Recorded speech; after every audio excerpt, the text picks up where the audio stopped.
Assalamualaikum warahmatullahi wabarakatuh. Mga kapatid, totoo ba na ang mga pusa ay nakakita ng mga jinn, mga syaitan? Ang sagot po ay hindi po.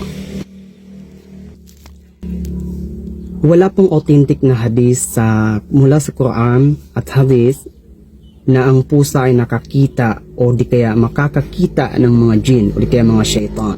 Ang nakakakita lamang po ng mga jinn at saka mga syaitan ay ang mga donkey at ang mga aso. At donkey o asno o di kaya ang aso, kapag tumatahol po sila sa gabi, magbalik loob po tayo sa Allah subhanahu wa ta'ala dahil katunayan sila ay nakakakita ng syaitan o di kaya mga shayatin.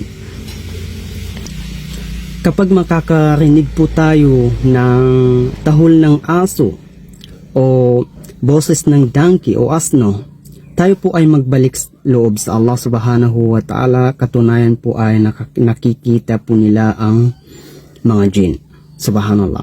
Magbalik loob po tayo sa Allah subhanahu wa ta'ala na sabihin po natin ang a'udhu billahi minasyaitanir rajim.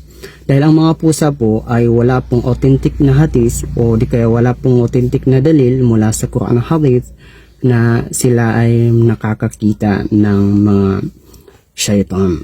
Subhanallah. Ang mga manok po ay nakakakita po ng mga anghel, mga malaika. Subhanallah, Masya Allah. Lalo na kapag tumilaok ang manok sa madaling araw po ay totoo pong nakakita sila ng mga anghel, mga malaika. Assalamualaikum, Allahu a'lam.